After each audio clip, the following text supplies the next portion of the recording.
Hello, I'm Debbie Malewicki, Director of the Center for Learning Resources. Just quickly, who here knows what we do in the CLR? Good. What do we do? Yes and yes. Okay, we handle tutoring for students across the university with two exceptions. Linda has some tutors working out of campus access services, and the LLC tutors do not fall under CLR jurisdiction. Otherwise, we have a staff of about 65 people right now ready to help your students through just about all freshman and sophomore courses and some upper level and even some grad student courses now. So here are the things that I would like you to know about the CLR.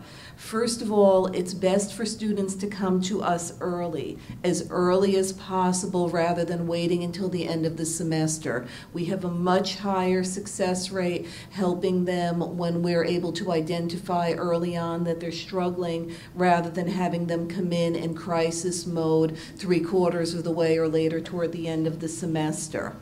Sounds pretty obvious, right? Okay. Second, we see about an 87% success rate for students who use our services based upon 3+ years of data. Now that's out of what has been approximately 13,000 student visits annually for the last 2 years. When we say a successful outcome, we consider that to be a grade in the C range or higher. 2/3 of those students are earning final course grades in the A and B ranges. So I think that speaks pretty well to our success rate if we can get them in. The last part is that our tutors focus on concepts and processes rather than the actual assignments. So we have students who initially may say, well, the CLR is not going to really help me, they're not giving me what I want.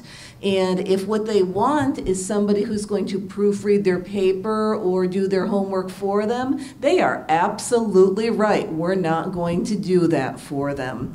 What we are going to do is help them to become independent learners. So except for our writing lab, the tutors don't work on the actual problems that have been assigned. They change the variables. They pick sample products out of the textbook so that the student can then go back into the classroom, take a test, see a different set of problems, and be able to handle it or apply the material in the real world. In our writing lab, yes, for obvious reasons, we work on the actual paper, but the tutors don't sit there and edit the paper for the students. They look and say, you have a problem with comma splices. Let's do a little lesson on comma splices today, and then give me some examples of where you see them in your paper and how you're going to fix them. So those are the main 3 points I'd like you to know. What I would really love to see from you guys and the other faculty would be for you to send us copies of your syllabi and major assignments. Now, if you're sitting there thinking, gee, you know, we've given them to the students, it's their responsibility to bring them in. Well, you're right.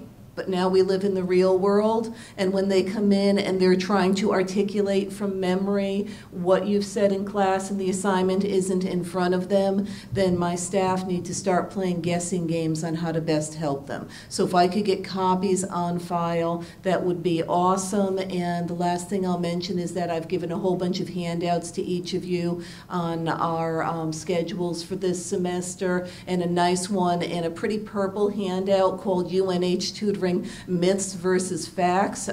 You'll probably hear some of these myths from students. Please help me bust them. Thanks.